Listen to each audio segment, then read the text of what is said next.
नमस्कार दोस्तों। तो हमें फ्राइडे दिन मार्केट में नेगेटिव क्लोजिंग देखने को मिली है एंड फ्राइडे दिन भी मार्केट गिरते हुए नजर आई। उसके पहले भी मार्केट थर्सडे दिन भी यहाँ पर गिरते हुए नजर आई थी। अब यहाँ पर किन चीज़ों के ऊपर फोकस करना है, कैसी चीज़ों को लेकर चलना है, उन सभी चीज़ों के ऊपर हम इस वीडियो में बात करने वाले हैं। सबसे पहले हम बढ़ते हैं कि मार्केट में हमें करंटली यहाँ पर क्या सिचुएशन देखने को मिल जा रही है। देखिए, मार्केट ने कहाँ पर क्लोजिंग दी है। मार्केट ने 25,800 के नीचे ही क्लोजिंग दी है और यहाँ पर कुछ ऐसी इंपॉर्टेंट अपडेट आई हैं जिसका इम्पैक्ट हमें मार्केट पर देखने को मिल सकता है, तो उसके ऊपर आपका फोकस होना चाहिए। सबसे पहले अगर हम यहाँ पर फर्स्ट अपडेट की तरफ बढ़े, देखिए फर्स्ट अपडेट हमें यूएस और चाइना की तरफ से सुनने को मिल जा रही है। अब यहाँ पर स्कॉट बेसेंट का क्या कहना है कि यूएस और चाइना में जो टैरिफ डील है उसका फ्रेमवर्क तैयार हो चुका है, या फिर ऐसा कहें कि बहुत जल्दी हमें यहाँ पर कुछ पॉजिटिव न्यूज सुनने को मिल सकती है बिटवीन यूएस एंड चाइना। अब देखिए यहाँ पर क्या चीजों के ऊपर फोकस करना है। मान लीजिए कि यहाँ पर जो यूएस और चाइना के साथ टैरिफ डील होती है और जो इंडिया और यूएसए के साथ टैरिफ डील यहाँ पर होने वाली है, उसके बेसिस पर अगर हम यहाँ पर चीजों को देखें, जिस भी कंट्री को ज्यादा फायदा पहुंचेगा वही एशिया में आने वाले दिनों में अच्छा परफॉर्म करते हुए नजर आएंगे और वहां पर ही एफआईज ज्यादा जाएंगे। तो इसके लिए हमें यहाँ पर क्या चीज के ऊपर फोकस करना है। जो यूएस और चाइना में यहाँ पर टैरिफ डील होगी वो इंडिया और यूएसए के बीच में जो टैरिफ डील होगी उससे अच्छी नहीं होनी चाहिए। इसको हम कैसे लेकर चल सकते हैं। मान लीजिए कि यूएसए चाइना के ऊपर 20% टैरिफाई करता है और इंडिया के ऊपर 15% टैरिफाई करता है after the official confirmation of tariff deal. तो वहां पर क्या सिचुएशन बनते हुए नजर आएगी, फिर वो इंडिया के लिए एक विन विन सिचुएशन हो सकती है। तो इसीलिए इस चीज के ऊपर बहुत अच्छा फोकस करना पड़ेगा। बट हाँ, अब इस न्यूज के चलते क्या होगा कि जो ग्लोबल मार्केट में पॉजिटिविटी देखने को मिल सकती है और डोमेस्टिक मार्केट में भी उसका इम्पैक्ट हमें देखने को मिल सकता है। लेकिन देखिए, डोमेस्टिक मार्केट में कुछ ऐसी न्यूज आई हैं जिसके ऊपर मेरा फोकस होने वाला है, उसको भी हम आगे डिस्कस करने वाले हैं। लेकिन वीडियो में आगे बढ़ने से पहले वीडियो को लाइक करते जाएगा और जो भी आपके यहाँ पर कमेंट्स रहते हैं मैं ऐसे कमेंट्स यहाँ पर पढ़ता हूँ। मेक श्योर कीजिएगा चैनल को सब्सक्राइब भी जरूर कर लीजिए और बेल कॉल पर किया सो आप यहाँ पर कोई वीडियो मिस ना कर पाए। बिकॉज देखिए, हम यहाँ पर क्या चीज़ों के बारे में डिस्कशन करते हैं, कौन सी अपडेट मिलते हुए नजर आ रही है और मार्केट यहाँ पर कैसा रिएक्शन शो कर सकती है और साथ साथ कौन सी हमें इंपॉर्टेंट जोन देखने को मिल जा रही है, सबके ऊपर हम यहाँ पर डिस्कशन करते हैं। तो मेक श्योर कीजिएगा चैनल को सब्सक्राइब करने के साथ साथ वीडियो को लाइक भी जरूर कीजिएगा सो दैट मेरी भी मोटिवेशन बढ़ती रहे। जैसे कि हमने इन जोन्स को डिस्कस किया था, मार्केट में बहुत अच्छी तरह से पैन आउट भी होते हुए नजर आई हैं। अगर हम बैंक्स की बात करें तो बैंक्स में भी ये जोन्स बहुत अच्छी तरीके से वर्क करते हुए नजर आई हैं। अब देखिए, हम यहाँ पर नेक्स्ट अपडेट की तरफ बढ़े। नेक्स्ट अपडेट भी बहुत ज्यादा इंपॉर्टेंट होने वाली है बिकॉज जो यूएसए का इन्फ्लेशन डाटा है वो ऑलमोस्ट यहाँ पर 3% सितंबर में आते हुए नजर आया है। अब देखिए, क्या ये डाटा बहुत अच्छे हैं? बिल्कुल नहीं। क्या ये डाटा बहुत ज्यादा खराब है? देखिए, मेरा क्या मानना है कि ये जो डाटा है ये बहुत अच्छे तो नहीं है बिकॉज अब फेड के ऊपर ये दबाव यहाँ पर देखने को मिलेगा कि वो रेट कट करेंगे या नहीं। अगर वो रेट कट करते हैं उस समय तो मार्केट उसको पॉजिटिव लेकर चलने वाली है, लेकिन अगर वो रेट कट नहीं करते हैं उसके बाद पॉवल की यहाँ पर क्या स्पीच रहती है उसके ऊपर फोकस होने वाला है। बिकॉज ऑलरेडी यूएसए की जो इन्फ्लेशन है वो 3% के आसपास है। देखिए, यूएस की इन्फ्लेशन अगर यहाँ पर 2.5% के आसपास आती वो फेड के लिए एक अच्छा डिसीजन होता है कि हाँ, वहां पर वो रेट कट आसानी से कर सकते हैं। अभी के लिए अगर वो रेट कट करते हैं तो उनको वो ट्रम्प के प्रेशर में ही करना पड़ेगा। लेकिन करंटली यहाँ पर क्या सिचुएशन है, देखिए ट्रम्प को इस चीज का पता था कि यहाँ पर जो इन्फ्लेशन है वो थोड़ी धीरे धीरे बढ़ने वाली है। इसी के लिए जो यूएसए में शटडाउन है वो कंटिन्यूसली यहाँ पर खिंचते चला जा रहा है, जिसकी वजह से क्या सिनेरियो बनेगा। अभी के लिए यूएस मार्केट में लिक्विडिटी कम है बिकॉज अक्टूबर से ही गवर्नमेंट शटडाउन स्टार्ट हुआ था। अब उसके कारण यहाँ पर क्या होगा कि फेड ये कह सकता है कि अक्टूबर में बिकॉज मार्केट में लिक्विडिटी नहीं है, अगर वो रेट कट भी करते हैं उस समय भी इन्फ्लेशन नहीं बढ़ने वाली है और जो अक्टूबर मंथ की इन्फ्लेशन रहेगी जो नेक्स्ट मंथ रिलीज होगी वहां पर हमें ये गिरावट भी देखने को मिल जाएगी। तो ये पूरा यहाँ पर सिनेरियो बनते हुए नजर आ रहा है बिकॉज ये बहुत ज्यादा इंपॉर्टेंट चीज हो चुकी है मार्केट के इस सिनेरियो में। तो इसलिए आपको यहाँ पर बहुत अच्छा फोकस करना पड़ेगा। जैसे इसके ऊपर कोई नई अपडेट आती है वो तो चलिए हम डिस्कस करने ही वाले हैं। अब देखिए, अगर हम यहाँ पर डोमेस्टिक मार्केट की बात करें, डोमेस्टिक मार्केट में बहुत ही ज्यादा इंपॉर्टेंट न्यूज हमें सुनने को मिली है। यूएस के न्यूज़पेपर वॉशिंगटन पोस्ट का यह कहना है कि जो एलआईसी है उनको डायरेक्ट किया गया था अडानी में इन्वेस्ट करने के लिए।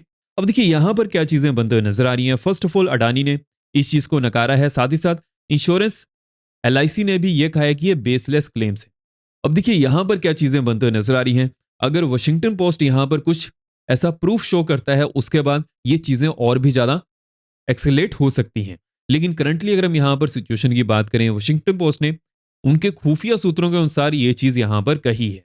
अब देखते हैं यहां पर क्या चीजें बनती है। मेरा यहां पर क्या मानना है, देखिए एलआईसी जैसे कि एक बड़ी इंश्योरेंस कंपनी है, उनको इन चीजों से दूर रहना चाहिए। लेकिन एलआईसी में जो भी पैसा जाता है उनको कहीं ना कहीं तो इन्वेस्ट करना पड़ेगा और वो देखते हैं डोमेस्टिकली किन कंपनीज में इन्वेस्ट किया जा सकता है। हाँ, यहां पर मान लीजिए कि एलआईसी ने जितना भी उनके पास पैसा था उसका मेजर चंक अगर किसी एक कंपनी में इन्वेस्ट किया है वो एक गलत चीज होती है। लेकिन अगर मान लीजिए कि यहां पर LIC ने 100% में से 10% या फिर 20% किसी कंपनी में इन्वेस्ट किया है या फिर ग्रुप ऑफ कंपनीज में इन्वेस्ट किया है, तो वहां पर वो चीजें इतनी ज्यादा हाईलाइट होती नहीं है। हाँ, ये देखना पड़ेगा कि यहाँ पर क्या गवर्नमेंट के प्रेशर में ये चीजें की गई थी, जो कि बिल्कुल गलत चीज है। लेकिन देखते हैं यहाँ पर क्या चीजें बनती हैं, बिकॉज वॉशिंगटन पोस्ट ने जितना आर्टिकल में लिखा था वो मैंने आपको यहाँ पर अपडेट कर दिया है। मेरा यहाँ पर क्या मानना है, क्या इसका इम्पैक्ट हमें मार्केट पर देखने को मिल सकता है। टॉप 50 कंपनीज में उनके ज्यादा वेटेज नहीं है, जिसकी वजह से मार्केट पर हमें उसका ज्यादा इम्पैक्ट देखने को नहीं मिलता है। देखिए, जो टॉप 10 कंपनीज हैं, जैसी वो वहां पर हमें कुछ ना कुछ न्यूज सुनने को मिलती है, वही मार्केट को यहाँ पर ज्यादा इम्पैक्ट करती है। इसलिए हमें टॉप 10 कंपनीज के ऊपर फोकस करना चाहिए अगर आपको इंडेक्स के ऊपर फोकस करना है, और हम यहाँ पर मेजरली इंडेक्स के ऊपर ही फोकस करते हैं। तो अभी के लिए क्या यहाँ पर सिचुएशन बनते हुए नजर आ रही है, देखिए हमें यहाँ पर किस चीज के ऊपर फोकस करना है। फर्स्ट ऑफ ऑल, जो गवर्नमेंट शटडाउन है यूएसए में, वो कंटिन्यूसली चलते हुए नजर आ रहा है, जिसकी वजह से फेड के ऊपर ये प्रेशर पड़ेगा कि हाँ वो रेट कट कर सकते हैं। लेकिन जैसे कि जो यूएस की इन्फ्लेशन है वो 3% के आसपास आते हुए नजर आई है, जिसकी वजह से अब यहाँ पर पॉवल की क्या स्पीच रहती है उसके ऊपर फोकस होने वाला है। लेकिन हाँ, रेट कट तो होंगे, इसकी पॉसिबिलिटी बहुत ज्यादा है, बिकॉज ऑलरेडी यूएस मार्केट में लिक्विडिटी कम है अक्टूबर मंथ में, और जो अक्टूबर मंथ का इन्फ्लेशन डाटा भी आएगा वो भी यहाँ पर कम आने की पॉसिबिलिटी ज्यादा है। अगर हम एफ और डीएस के डाटा की बात करें, देखिए एफ ने जैसे कि फ्राइडे दिन यहाँ पर ग्रीन में डाटा शो किया है और डीएस ने थोड़ा कम ही डाटा शो किया, बिकॉज एफ और डीएस यहाँ पर ऑपोजिट चलते हैं मोस्ट ऑफ टाइम।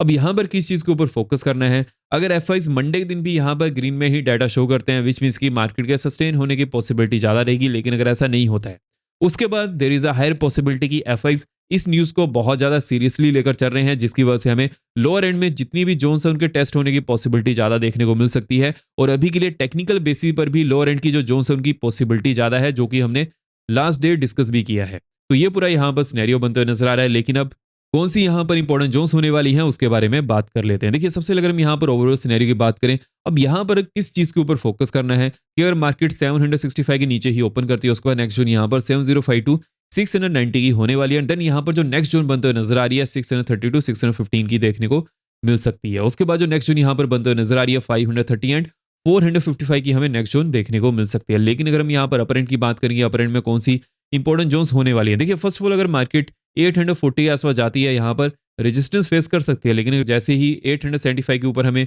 ब्रेकआउट देखने को मिलता है, नेक्स्ट जोन यहाँ पर 915 टू 925 की होने वाली है। उसके बाद जो नेक्स्ट जोन यहाँ पर बनते हुए नजर आ रही है 25,990 टू 26,050। हालांकि इस जोन के आसपास एक अच्छी खासी रेजिस्टेंस जोन बन चुकी है, इसके ऊपर भी फोकस करना पड़ेगा। तो जो ओवरऑल यहाँ पर सिनेरियो बनते हुए नजर आ रहा है, कौन सी हमें इंपॉर्टेंट जोन्स देखने को मिल सकती है उसके बारे में बात कर लिया। लेकिन अगर हम यहाँ पर बैंक्स की बात करेंगे, बैंक्स में हमें क्या चीज देखने को मिल सकती है। देखिए, अगर मान लीजिए कि बैंक्स यहाँ पर 630 टू 615 के नीचे ही ओपन करते हैं, डाउन साइड में नेक्स्ट जोन यहाँ पर 57,500 टू 475 की बनने वाली है। अगर मार्केट 475 की जोन को तोड़ती है, उसके बाद नेक्स्ट जोन यहाँ पर 350 रहने वाली है। उसके बाद जो नेक्स्ट जोन यहाँ पर बनते हुए नजर आ रही है 57,200। हालांकि यहाँ पर मार्केट के सपोर्ट लेने के चांसेस बन सकते हैं, लेकिन अगर मार्केट ऐसा नहीं करती, उसके बाद जो नेक्स्ट जोन यहाँ पर होने वाली है ऑलमोस्ट 57,000 की देखने को मिल सकती है।